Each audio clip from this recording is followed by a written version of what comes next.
하나님의 말씀은 누가복음 24장 13절에서 50절 말씀까지인데요. 오늘 저희들이 24장 13절에서 27절 말씀까지만 보도록 하겠습니다. 누가복음 24장 13절에서 53절 말씀까지 저희들이 보는데요. 오늘은 24장 13절에서 27절 말씀까지만 제가 봉독하도록 하겠습니다.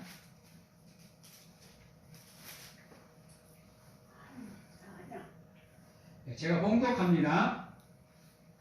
그날에 그들 중 둘이 예루살렘에서 25리 되는 엠마오라 하는 마을로 가면서 이 모든 된 일을 서로 이야기하더라.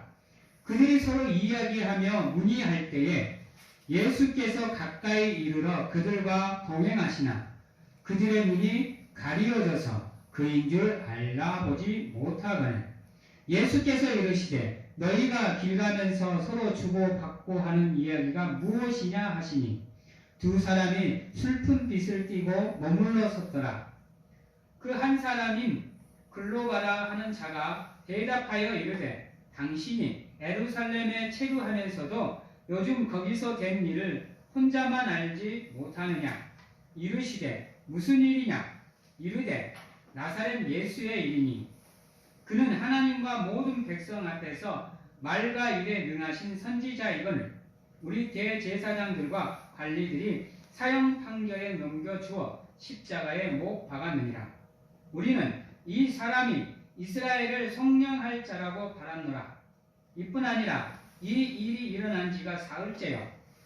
또한 우리 중에 어떤 여자들이 우리로 놀라게 하였으니 이는 그들이 새벽에 무덤에 갔다가 그의 시체를 보지 못하고 와서 그가 살아나셨다 하는 천사들의 나타나심을 보았다 함이라. 또 우리와 함께 한 자 중에 두어 사람이 무덤에 과연 여자들이 말한 바와 같음을 보았으나 예수는 보지 못하였느니라 하였거늘 이르시되 미련하고 선지자들이 말한 모든 것을 마음에 더디 믿는 자들이여 그리스도가 이런 고난을 받고 자기의 영광에 들어가야 할 것이 아니냐 하시고 이에 모세와 모든 선지자들의 글로 시작하여 모든 성경에 쓴 바 자기에 관한 것을 자세히 설명하시니라. 아멘.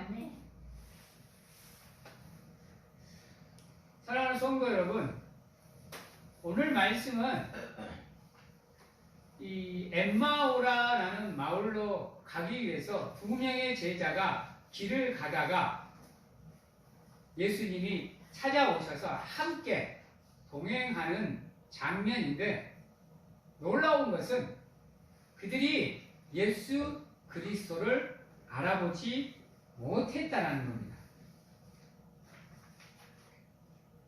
아이러니하죠? 자기들이 근 3년을 모시고 있던 그 동고동락했던 예수님을 그들은 알아보지 못했어요.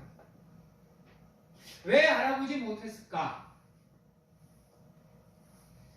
여러분들도 알다시피 3년이면 거의 몰라요. 그 사람이 어떻게 사는지 그 집안 사정까지 거의 깨트리고 있을 정도의 친분이 쌓일 정도인데 왜 제자들은 알지 못했을까? 그것도 자기들이 스승으로 모시던 분이신데 이 본문을 가지고 어떤 사람들은 철학적으로 풀기도 합니다. 그래서 어떤 사람들은 사람이 너무 깊은 슬픔에 너무 큰 아픔과 고통에 빠져 있을 때는 일시적으로 사람들이 사람을 알아보지 못하는 현상이 있다고 해요. 그래서 그것을 과학적으로 풀고 인문학적으로 풀고 철학적으로 막 풀면서 사람들이 이야기를 하는데 물론 그것도 맞을 수 있어요. 사람이 너무나도 큰 충격을 받아버리면 한순간 사람이 멍해지면서 자기 앞에 누가 서 있는지조차 인지를 못하는 경우가 있거든요. 근데 한번 생각해 보세요. 이들이 가만히 있었나요? 이들은 걷고 있었어요. 거기에다가 자기들끼리 대화도 나누고 있었어요.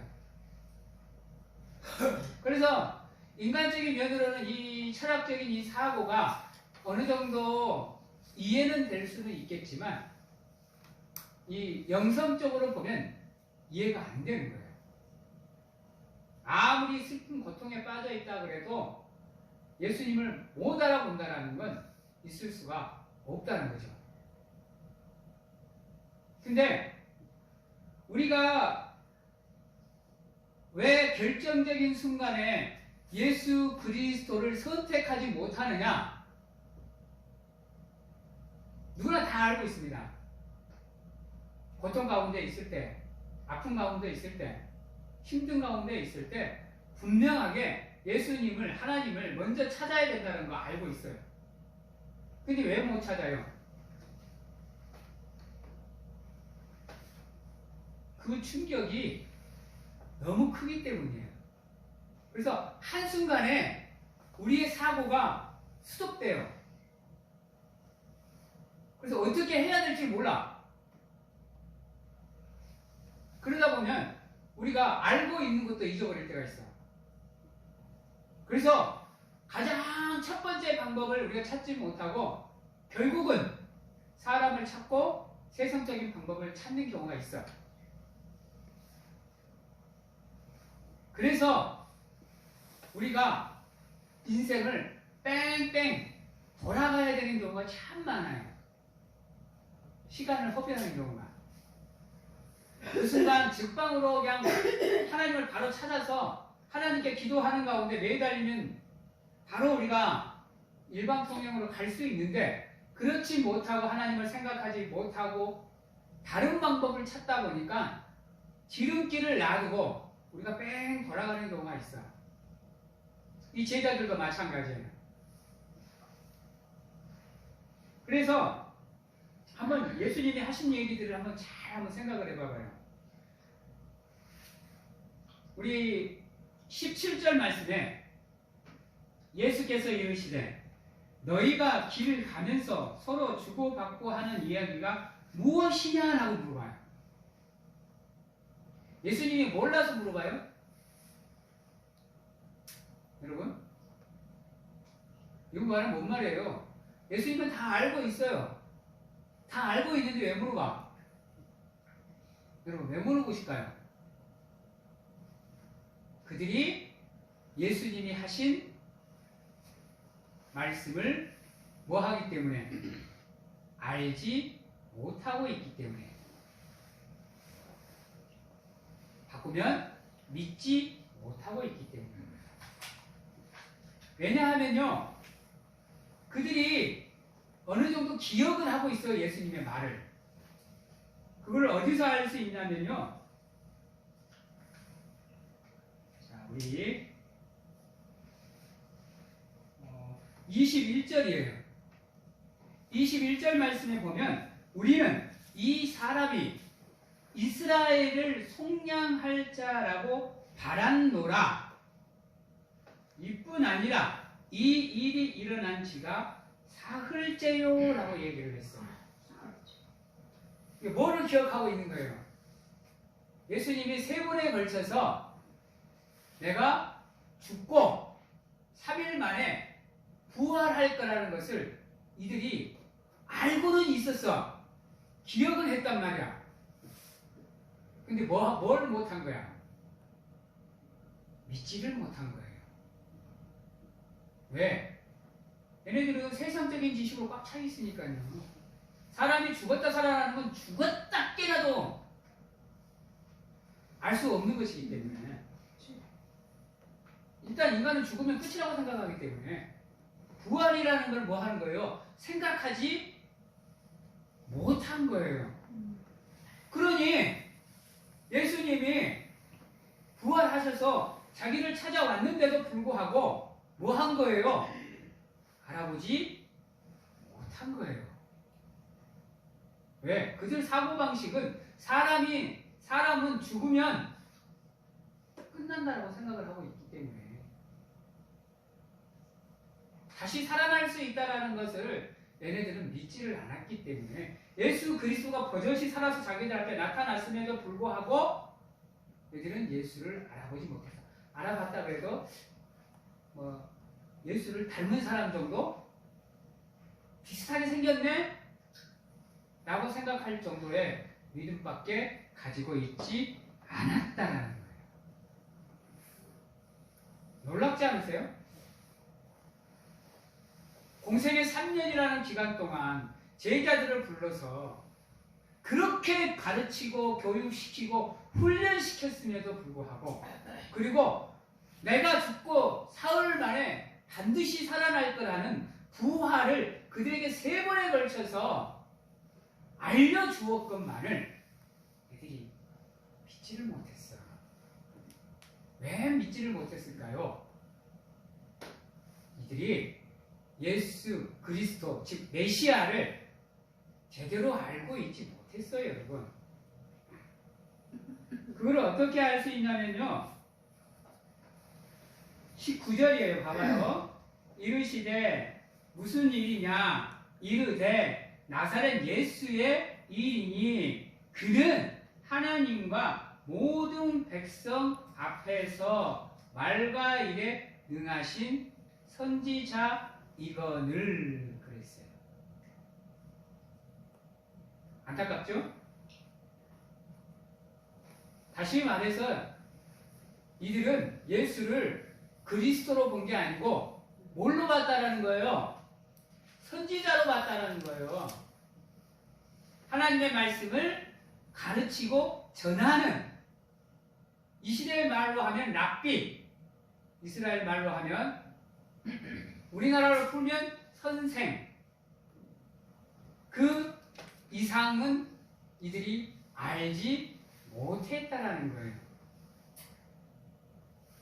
그러니 예수가 버젓이 살아서 눈앞에 나타나도 예수임을 인지하지 못하는 겁니다.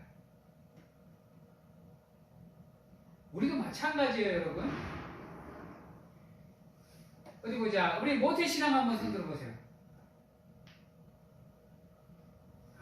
우리 식구들은 모태신앙이었구나. 그러면 나는 신앙생활을 20년 이상 했다. 손들어 보세요. 거의 다 20년 하셨죠? 네. 그러면 한번 물어볼게요. 20년 동안 설교를 몇 편 들었을까요?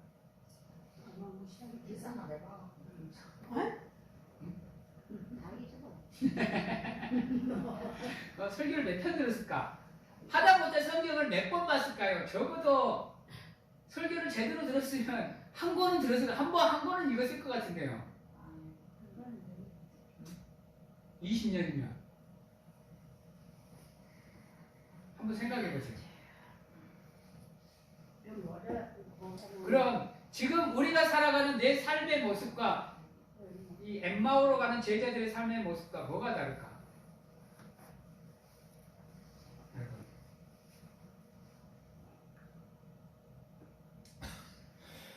우리도 이 제자들과 똑같아요. 예수님이 눈앞에 나타나도 우리도 인지 못할 확률이 높아요.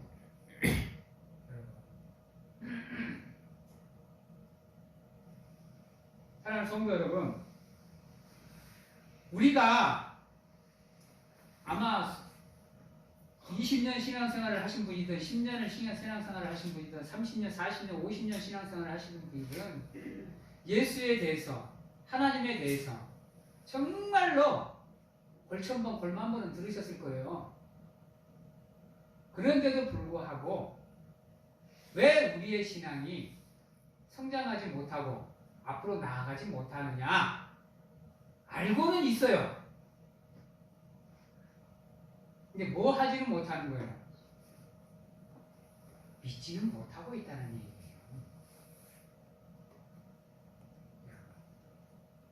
왜? 너무 허무맹랑한 이야기잖아. 우리의 과학적인 지식으로, 우리의 철학적인 지식으로, 우리의 인문학적인 지식으로, 수사학적인 지식으로 아무리 들어봐도 사람이 다시 살아나는 경우는 없잖아. 그것도 무덤에 묻힌 사람이. 그러다 보니까 죽었다가 다시 살아나는 사람을 인지할 수 있는 지식이 우리 인간에게 있다 없다. 그래서 믿음은 인간의 지식을 초월하는 거예요, 여러분. 세상 지식을 초월하는 게 믿음이에요. 그 초월하는 믿음을 지금 여러분들이 갖기 위해서 노력하고 계시는 거예요. 첫 번째가 뭐다? 예수 그리스도를 알아보고 믿는 것이 여러분들의 믿음의 출발이 되어야 됩니다. 안 그러면 여러분들이 엠마오로 가는 두 제자와 똑같아요. 다를 바 하나도 없어요. 아니, 십자가에 못 박으라고 예수 그리스도를 손가락질하는 이스라엘 백성들과 여러분들과 다를 게 하나도 없어요. 아니, 어쩌면 지금 이 시대에 와도 우리가 또다시 예수 그리스도를 십자가에 못 박아야 될 수도 있어요, 여러분. 그래서 여러분, 성경을 우리 목회자들이 전하는 설교를 집중해서 들으셔야 돼요. 그리고 여러분들이 부차적으로 책도 읽고 이러면서 공부하셔야 돼요. 우리가요, 예수를 제대로 알지 못하고 하나님을 제대로 알지 못하면요, 반드시 시간을 허비하게 되어 있어요. 잘못된 길을 선택할 수밖에 없고요. 잘못된 길을 갈 수밖에 없어요. 그래서 시간을 허비하다가 뒤늦게 깨닫고 다시 믿음의 길로 돌아오는 거예요.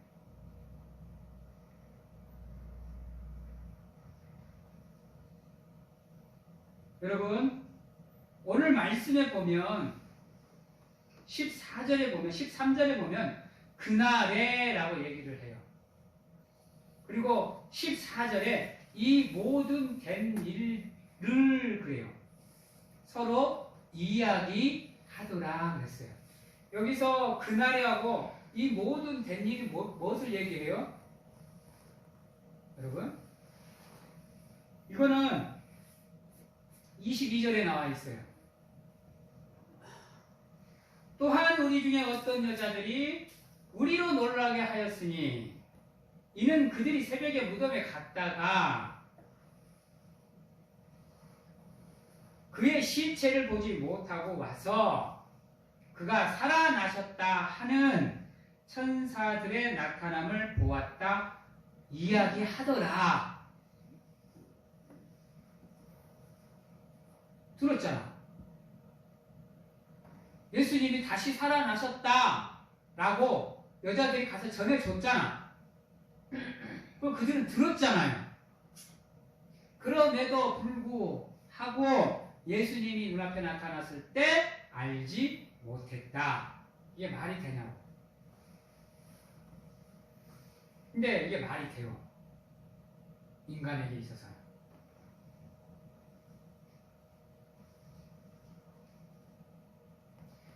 예수님의 부활을 목격한 사람들이 직접 가서 부활을 전했음에도 불구하고 예수님을 인지하지 못했어요. 예수를 목격한 우리가 세상에 나아가서 복음을 전하는 것도 마찬가지예요. 그들에게는 우리가 전하는 얘기가 어리석은 얘기야. 허무맹랑한 이야기고 신화적인 얘기예요. 왜? 그들이 갖고 있는 지식으로는 절대로 그것을 이해 못하니까.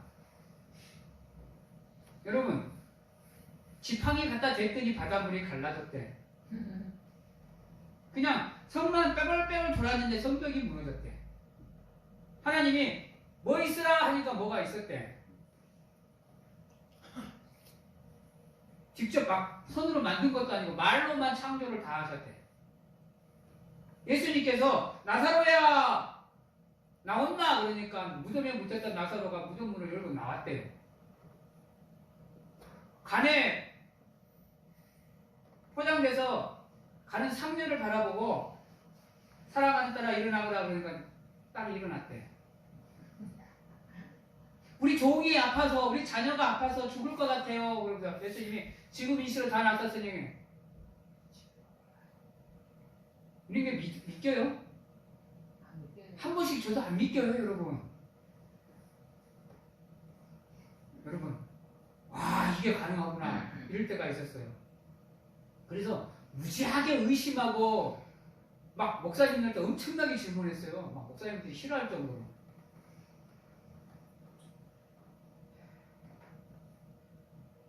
그래서 우리의 복음 전도가 쉽지 않은 이유가 거기 있어요. 생각해 보세요. 나조차 믿기지가 않는데 그것을 갖고 세상 사람들한테 나가서 전해져요? 안 전해지는 거예요, 여러분. 그래서 예수님께서 제자들을 찾아오신 이유는 뭐냐? 여러분들을 여대로 그대로 놔뒀다가는 예수님의 제자로서의 삶을 못 살 것 같아. 그러니 찾아와서, 야, 구약 성경 어디에? 모세 율법 어디에? 선지자들이 말한 글 어디에? 이런 글이 있지? 그 글들이 다 나를 나타내는 거야. 하고 자기를 위해 기록된 모든 말씀들을 풀어서 그들에게 가르쳐줘요.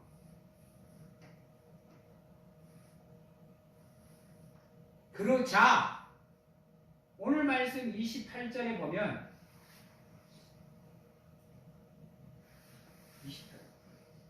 27절에 보면 아니구나. 죄송합니다. 28절에 보면 그들이 가는 마을에 가까이 가면 예수는 더 가려 하는 것 같이 하시니 그들이 강권하여 이르되 우리와 함께 유하사이다. 때가 저물고 날이 이미 기울어 나이다 하나 이에 그들과 함께 유하로 들어가시니라. 쭉 들어가가지고 이제 32절에 보면 이렇게 얘기를 해요. 그들이 서로 말하되 길에서 우리에게 말씀하시고 우리에게 성경을 풀어주실 때에 우리 속의 마음이 뜨겁지 아니하더냐라고 얘기를 해요. 그때서야 비로소 그들 마음속에 그분이 말씀하셨던 게 이거구나 라고 어느 정도 인지를 하기 시작했어요. 그리고 예수님께서 떡을 떼사 축사하실 때 그들이 다쳤던 뭐가? 눈이 뜨여서 예수를 알아보게 돼요. 근데 안타까운 게 뭐냐? 그들이 예수를 알아볼 수 있게 되었을 때 안타깝게도 그들 눈에는 예수가 보이지 않습니다. 않아요. 여러분. 깨달았으면 얼마나 기쁠 거예요. 그러면 예수가 보여야 되는데 그들이 예수를 보지를 못해요. 30절 말씀입니다. 그들과 함께 음식을 잡술 때에 떡을 가지사 축사하시고 떼어 그들에게 주시니 그들의 눈이 밝아져 그인 줄 알아보더니 예수는 그들에게 보이지 아니하시는지라 라고 얘기를 해요. 여러분, 늦기 전에, 더 늦기 전에 깨달으세요. 아무리 하나님이 참고 인내하고 버티시더라도 여러분들이 끝까지 믿음을 거부하면 하나님은 여러분들을 버리십니다. 그때 가서 하나님을 찾아도 늦습니다. 이스라엘 민족들을 구원해 내셔서 하나님의 백성으로 삼으려고 수없이 노력했지만 그들이 하나님을 제대로 섬기지 못하니까 하나님이 그들을 노예로 만들어버립니다.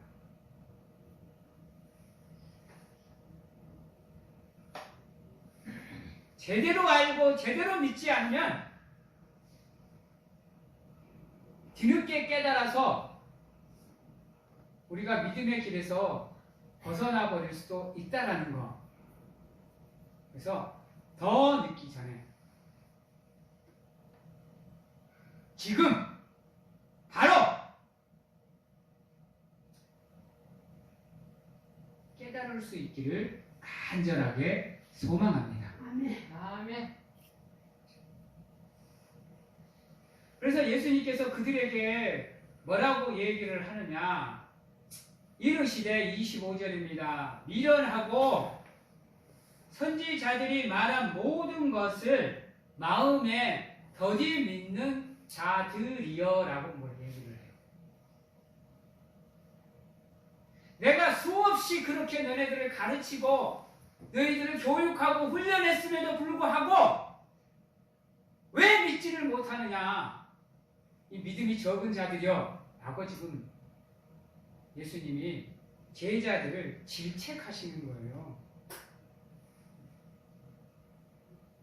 수없는 성경 구절을 듣고 수없는 설교를 듣고 수없는 성경을 보지만 왜 더디 믿고 있느냐?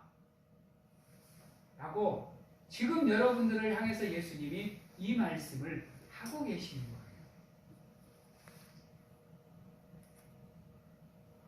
사랑하는 성도 여러분, 얼마나 예수님이 답답하면 이 말씀을 하실까? 그 사랑하는 제자들을 자기 목숨마저도 내어주고 사랑하셨던 그들에게 얼마나 큰 실망과 답답함이 있으면 이 질문을 던질까요? 이렇게 지칭을 할까요?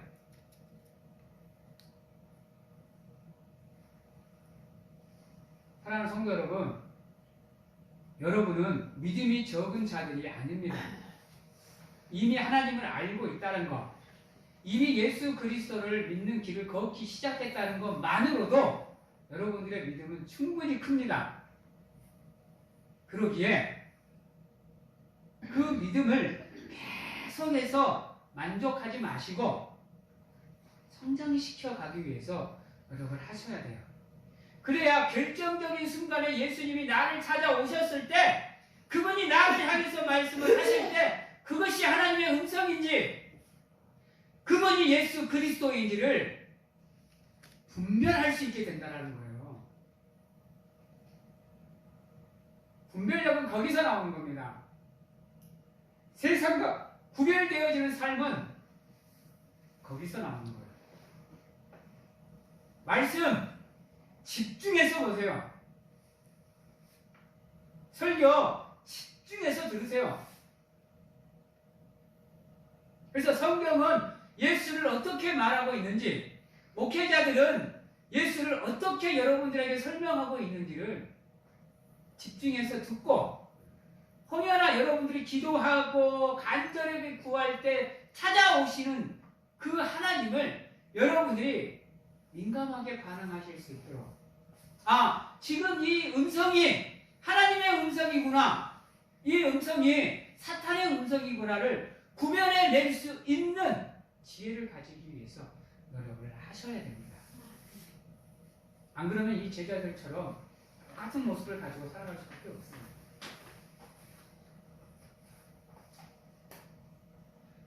이들이 이제 그것을 경험을 하고 한 달 후에 제자들을 찾아갑니다.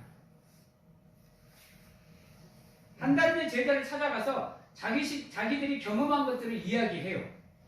야, 내가 엠마오로 길을 가다가 예수님을 봐버렸어야.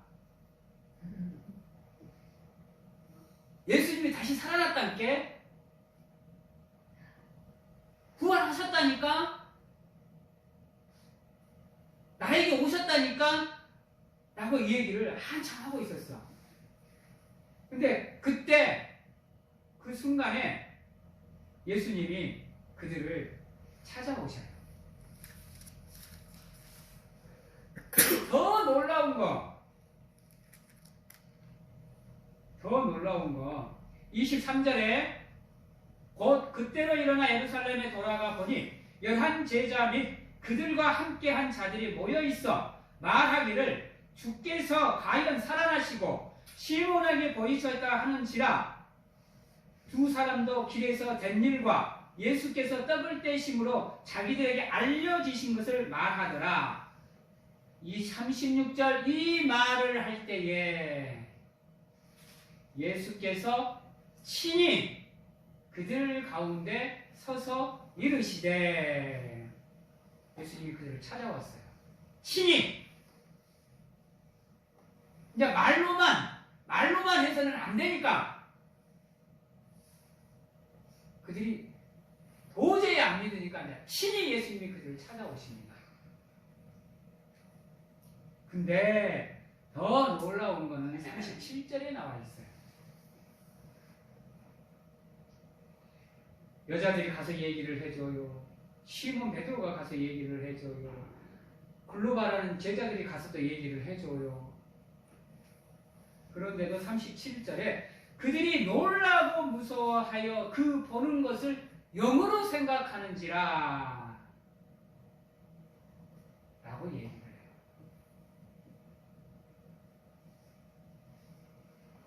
예수님이 얼마나 답답하니 38절에 어찌하여 두려워하며 어찌하여 마음의 의심이 일어나느냐라고 또 질책을 하는 거예요. 친히 예수님이 나타났음에도 불구하고 그들이 예수를 예수로 생각하지 못했어요. 예수님의 11 제자들도. 그러니 예수님이 얼마나 답답해. 그러니 예수님이 이 땅에 성령을 보내셔야 되는 이유가 여기 있는 거예요. 친히 예수님이 부활해서 나타났음에도 불구하고 알지 못하고 믿지 못해. 얼마나 답답해. 이들이 과연 내가 가르친 것들을 세상에 전할 수 있을까? 그러니 성령을 보내서 내가 아버지께 약속한 것을 너희들에게 보내서 그러니 너희들이 예루살렘에 머물러 있어 위로부터 오는 것을 받을 때까지 예루살렘을 떠나지 말라라고 얘기를 하잖아요. 혹여나 시련과 고난 앞에서 믿음이 무너져 내려버려서 믿음을 떠나버릴까봐 예수님께서 미리 그 얘기를 해주시는 거예요. 딴 데 가지 마라. 예루살렘에 머물러라. 이곳에서 내가 아버지께 약속한 그 성령이 너희들에게 임할 때까지 예루살렘에 머물러 있어라 라고 얘기하시는 거예요. 그만큼 예수님이 누구를 잘 알고 있었느냐? 제자들은 누구보다도 잘 알고 있었다는 얘기예요. 하나님은요 그 누구보다도 여러분들을 잘 알고 있어요. 여러분들이 힘든 거, 아픈 거, 고통스러운 거 그것 때문에 믿음이 약해지고 흔들리고 하는 걸 누구보다도 잘 알고 있어서 예수님께서 하나님께서 뭐라 그러느냐? 교회, 내 몸된 재단 교회 안으로 성전으로 나와 뭐하라? 나를 예배하라. 딴 데 가지 말고 교회에 와서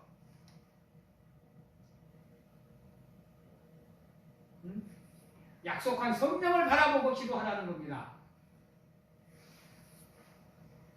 오직이 제자들이 안 믿으니까 직접 보여주고도 안 믿으니까 만져봐라. 음식까지 먹어주잖아요. 그런데도 영으로 생각한다잖아요. 우리의 삶의 모습입니다. 우리의. 그래서 예수님이 제자들을 가장 먼저 찾아와서 하신 말씀이 뭐예요? 복음 전하라는 거예요? 기도하라는 거예요? 아니에요. 36절입니다. 이 말을 할 때 예수께서 친히 그들 가운데 서서 이르시되 너희에게 뭐가 있을지어다. 평강이 있을지어다. 그들 마음속에 두려워하고 무서워함이 있으니까 걱정과 근심과 염려는 꽉 차 있으니까 아시고 편안하라 평강하라고 먼저 축복해 주시는 거예요. 왜 믿음을 갖고 왜 신앙을 갖고 세상에서 살아가면서 두려워하시고 무서워하시고 걱정하시고 염려하십니까? 예수님이 이렇게 친히 우리와 함께하고 계시고 늘 우리를 인도하시고 지켜주시고 보호하시고 이끌어주시고 밀어주시는데 왜 의심하고 두려워하고 무서워하세요? 수없는 말씀을 통해서 배우고 있는데요. 듣고 있는데요.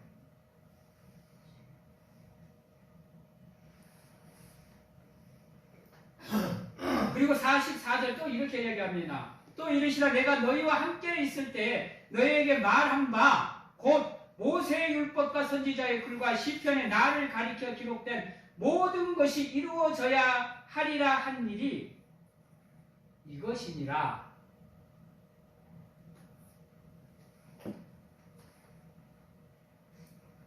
구약의 모든 예언은 다 예수의 부활에 맞춰져 있는 겁니다.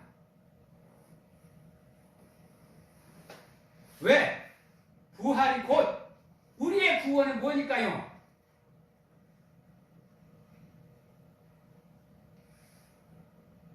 우리가 구원의 길로 들어설 수 있는 문이기 때문에요. 모든 포커스가 거기에 맞춰지는 겁니다. 그리고 나서 가서 땅 끝까지 복음을 전해야 되는 게 우리의 사명이니까요. 우리가 예수를 알지 못하고 믿지 못하면 그 사명을 우리가 감당할 수 없으니까요. 그래서 또 찾아오셔서 선지자의 글과 모세의 글과 성경과 그 모든 것을 풀어서 다시 설명해 주고 계시잖아요. 그래도 모르겠느냐?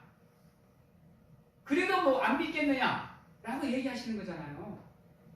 그러면서 뭐라 그래요? 이에 그들의 마음을 열어! 라고 얘기를 해요. 성경을 깨닫게 하시고, 성경을 깨닫는 방법은 여러분들이 온전한 믿음의 자리에 들어서는 거예요.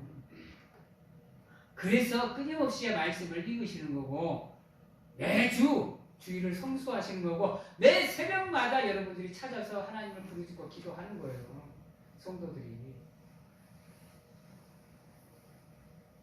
여러분들의 마음의 문이 활짝 열리기를 간절하게 소망합니다.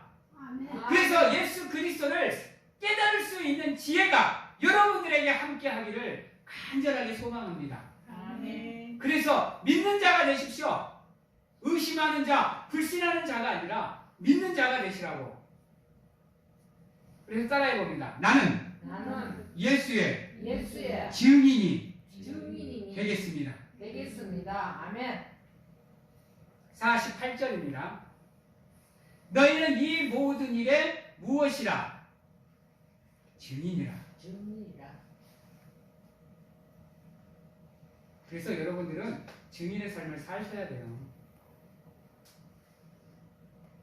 49절 벌지어다 내가 내 아버지께 약속하신 것을 너희에게 보내나니 너희는 위로부터 능력으로 입혀질 때까지 이 성에 머물라 하시니라. 예수께서 그들을 데리고 베다니 앞으로 나가서 손을 들어 그들을 축복하시더니 그랬어요. 그러니까 내가 한 얘기가 이 안에 들어가 있습니다. 사랑하는 성도 여러분, 예수님을 따라가시는 제자의 삶을 살아가시기 위해서 믿음으로 노력하시는 사랑하는 성도님들이 되시기를 바랍니다. 아멘. 축복하시고 그들을 떠나서 하나님께서 승천하실 때 그들이 큰 기쁨을 안고 예루살렘으로 돌아가 늘 성전에서 하나님을 찬송하니라.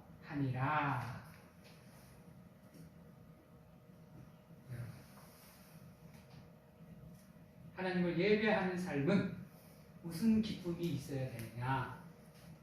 여러분들이 예수의 고난과 부활에 참여하는 믿음과 삶이 있어야, 그것을 경험하는 삶이 있어야 여러분들이 늘 하나님을 찬송하는 삶을 살아가실 수 있다라고 이야기를 하고 하고 있습니다. 아멘. 이제 말씀을 정리하겠습니다. 사랑하는 성도 여러분, 우리가 살아가는 길은 결단코 왜? 우리가 가지고 있는 것들을 내려놔야 되고 포기해야 되는 삶이기에 쉽지 않습니다. 그럼에도 불구하고 하나님은 우리에게 믿음을 요구하고 있습니다. 그러기에 우리는 믿음의 삶을 살기 위해서 노력하셔야 돼요. 그러기 위해서는 가장 먼저 우리가 해야 되는 게 뭐냐? 예수 그리스도를 믿는 믿음으로 우리의 삶을 무장해야 된다는 거예요. 예수 그리스도로 여러분들의 삶을 무장하면서 하나님 앞으로 나아가 그분과 함께 기쁨으로 천국잔치에 참여하실 수 있는 우리 사랑하는 성도님들이 다 되시기를 주님의 이름으로 축원합니다. 아멘. 기도하겠습니다. 사랑의 하나님 감사합니다. 오늘 하루 늘 우리와 함께 하셔서 하나님을 예배하며 저희들의 예배를 받아주시고 우리의 마음을 주장하사 늘 믿음의 길에서 승리할 수 있도록 인도해 주심을 감사드립니다. 부족하고 연약하지만 때론 연약한 믿음으로 하나님을 실망시킬 때도 있지만 끝까지 포기하지 않고 가르치시고 찾아오셔서 구원의 길로 인도해 주신 그 은혜가 한량없이 크기에 늘 예수 그리스도를 사랑하노라고 하나님을 사랑하노라고 고백하는 우리가 될 수 있도록 하나님 축복하여 주셔서 성령의 충만함을 받아 하나님의 증인의 삶을 살아가고 살아낼 수 있도록 하나님 축복하여 주시옵소서. 지금은 우리를 죄에서 구원하시기 위해 이 땅에 오신 예수 그리스도의 은혜와 세상 끝날까지 우리와 함께 하시는 가운데 우리를 안아주시고 품어주시는 하나님 아버지의 사랑하심과 세상 어느 곳에 가서 무엇을 하든지 간에 우리를 지키시고 보호하시는 성령님의 교통하심이 오늘 이 자리에서 온전히 예수 그리스도를 믿는 믿음으로 우리의 삶을 무장하겠노라고 그래서 끊임없이 성장하고 성숙하겠노라고 확신하고 결단하는 귀한 하나님의 성도님들 머리 위에와 가정과 직장, 자녀와 건강 위에 흉터 영원토록 함께 하시기를 축원하옵나이다. 아멘.